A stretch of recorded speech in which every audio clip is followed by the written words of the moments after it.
अभिनंदन, पुन्हा एकदा सगळ्यांचं स्वागत आहे हास्याचा धमाका करणाऱ्या या अनोख्या कार्यक्रमात, ज्याचं नाव आहे क्लोजअप. आता हसा मराठीत. आपल्याकडे आज आलेला आहे सेलिब्रिटी जज अँकी दादा. अँकी, मला एक सांग की सगळं छान चाललेलं आहे, म्हणजे मस्तपैकी हिरोची कामं मिळत आहेत, आणि अशा वेळेला तुला डिरेक्शनकडे वळावंसं का वाटलं? बेसिकली केदार शिंदे हा माझा मित्र आहे. त्याच्या 2 फिल्मला मी असोसिएट डिरेक्टर होतो.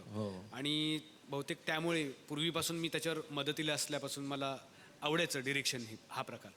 आणि असं या वयामध्ये मला एक फिल्म अख्खी मोठीच्या मोठी 3 दिग्गज कलाकारांबरोबर काम करायला मला मिळालं.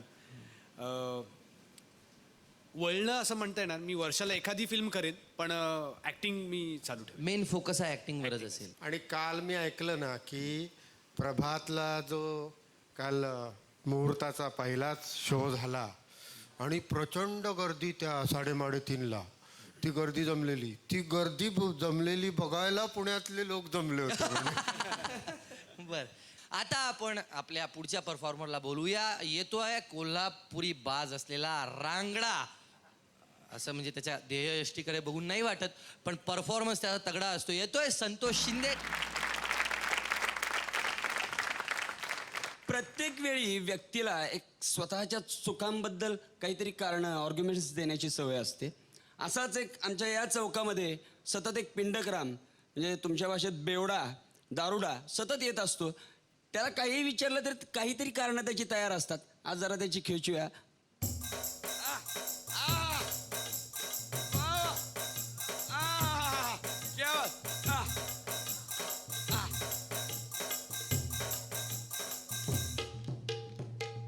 बाज दमलोय तुम्ही.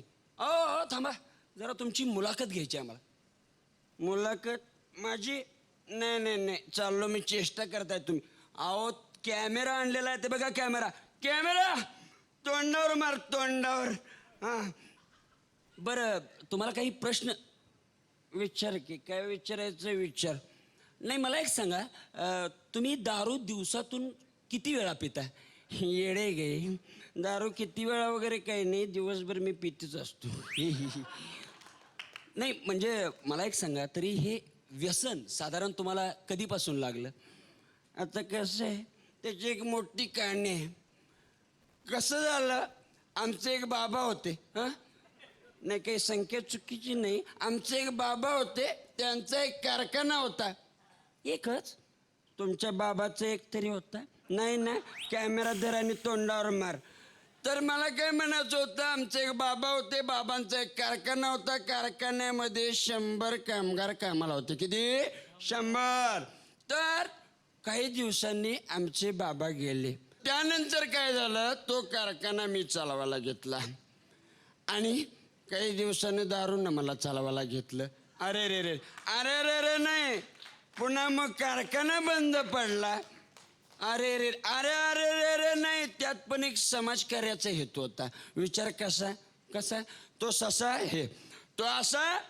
तर मी कारखाना चालवायला घेतल्यानंतर तो बंद पडला. बंद पडल्यानंतर त्यातले 100 कामगार बाहेर पडले आणि त्यातल्या प्रत्येक कामगारानं पुन्हा एक एक कारखाना काढला. पुन्हा 100 कामगार, म्हणजे झाले किती सांगतो की 100 गुणिले 100, 100 गुणिले 0 0 0 झालं तुझं. थोबाड पुढीन. तुझा बा काय पायथागोरस होता? नाही. मग कॅमेरा जर आणि तोंडावर मार. तर सांगायचा मुद्दा असा की किती हजारो कामगार कामाला लागले आणि किती देशातली बेकारी नष्ट झाली. हे सगळं कशामुळं? कशामुळं? माझ्या दारूमुळं. म्हणजे केवढं मोठं समाजकार्य आहे. पण मी काय म्हणतो, तुमची तब्येत थोडीशी खालावली. खालावणारच. किती सांग, किती समाजासाठी झटायचं, किती समाजकार्य करायची. आणखी कुठली कुठली करता तुम्ही? गुटखा खातो. आता गुटख्याचा आणि समाजकार्याचा संबंध काय? आता मला सांग, गुटखा आणि दारू याचा तब्येतीशी संबंध आहे की नाही? मग तसाच समाजकार्याशी गुटखा आणि दारूचा संबंध आहे. विचार कसा? तो ससा हे, तो असा की पौगंड अवस्थेतच मला गुटख्याचं व्यसन लागलं. गुटख्याच्या 25 पुड्या खायचो, त्याच्या 50 झाला, 75 झाल्या, कधी कधी 100 खाऊ लागलो. आणि गुटखा चरवण करून करून करून करून तोंडाचे स्नायू आकुंचन पावले. पुन्हा ते काही प्रसरण पावेनात आणि त्यामुळं तोंड उघडता येईना. तोंड न उघडता आल्यामुळे अन्न खाता येईना. अन्न न खाता आल्यामुळे शरीराचा क्षय होऊ लागला म्हणून अशी तब्येत झाली. आता यात समाजकार्य कुठलं? येडं आहे काय? अरे मी काय म्हणतोय, असे तुझ्या माझ्यासारखे तरुण जर असे एवढं दारू आणि गुटखा वगैरे खायला लागले तर काय होईल? किती अन्नधान्य वाचेल, त्यांना भूक लागणार नाही, ते जेवणार नाहीत आणि देशात किती अन्नधान्याचा साठा वाढेल. लाल गहू आयात करायची काय गरज आहे का मला सांग? आहे की नाही केवढं मोठं समाजकार्य? आता मला सांगा, म्हणजे तुमचं कुटुंब वगैरे, कुटुंबाचं काय? आधी बंगल्यात राहत होती, आता झोपडीत राहतात. म्हणजे त्यात पण एक समाजकार्याचा विचार कसा? तो असा की बंगल्यात राहून दीनदलितांची दुबळ्यांची दुःख कळणार आहेत का? झोपडीत राहिल्याशिवाय कळणार आहेत का? म्हणून आज माझी बायका पोरं झोपडीत राहतात. पोरं काही कामधंदा वगैरे बोंबलत तिंडतात. नोकरी नाही म्हणून बोंबलत तिंडण्यापेक्षा न शिकता बोंबलत तिंडलेलं काय वाईट? बरोबर आहे की नाही मला सांग? बरं, आता तुम्ही मला सांगा, काही संदेश वगैरे या तरुण पिढीला देणार नाही? देऊ काय?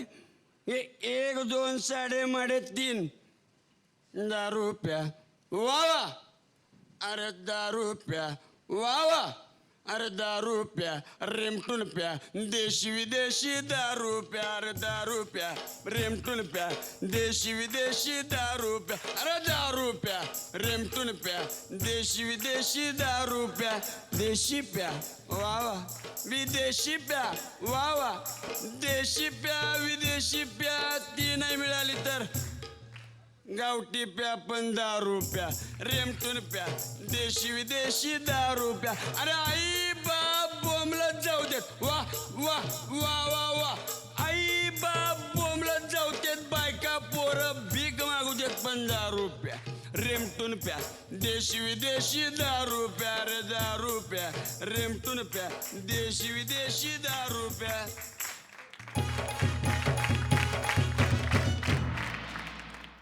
सरकॅस्टिक होतं ना हे? उपरोधिक होता. उपरोधिक म्हणजे तेच. अँकी दादा, संतोष शिंदेच्याच भाषेत वा वा वा वा वा, व्हेरी गुड. तांबडा रस्सा पांढरा रस्सा खाण्यासाठी आम्ही कोल्हापूरला नेहमी येतो आणि तिथे गेलं की 4-5 दिवसानंतर कमीत कमी 1 किलो वजन वाढतं. मी येणार आहे थोडं जाड व्हायला तिथे. तुझं बघ आता काय करायचं. जरूर. थँक्यू. आपला हास्य सम्राट आपणच निवडा. संतोष शिंदे यांना SMS करण्यासाठी टाईप करा HS स्पेस त्यांचा कोड नंबर आहे 06 आणि पाठवा 57575 या नंबरवर. BSNL दूरध्वनी धारकांनी डायल करा 1250115. MTNL दूरध्वनी धारकांनी डायल करा 1250111 या स्पर्धकांना तुम्ही SMS करता, परंतु त्याचबरोबर आम्हाला काही SMS येतात, काही पत्र अशी येतात, विचारपूस होते की आम्हाला यायचंय हास्य सम्राटमध्ये, आम्हाला सुद्धा सहभागी व्हायचंय, त्यासाठी काय बरं करावं लागेल? तर आता तुमची चिंता मिटणार आहे. एक आनंदाची बातमी की हास्य सम्राटचं दुसरं पर्व सुरू होणार आहे लवकरच आणि त्यासाठी आम्ही ऑडिशन्स घेणार आहोत. आता त्या ऑडिशन्स कुठे होणार आहेत, ती केंद्र कुठली असणार आहेत आणि कधी होणार आहेत, ती तारीख कुठली असणार आहे, यासाठी तुम्ही झी मराठी पाहत राहा. त्याच्यावर आम्ही योग्य वेळी सूचना तुम्हाला करत राहूच. तुम्ही ते नीट लिहून घ्या आणि तुम्ही या, ऑडिशन द्या. कदाचित तुमच्यातलाच एखादा पुढचा हास्य सम्राट ठरू शकेल, ज्याच्यावर अख्खं महाराष्ट्र प्रेम करेल. आणि हा तुमच्यासाठी एक खूप महत्त्वाचा ब्रेक ठरू शकतो. ब्रेकची गोष्ट निघाली म्हणजे मी काय करणार? ऑफकोर्स एक ब्रेक घेणार, म्हणजेच हास्य विश्रांती.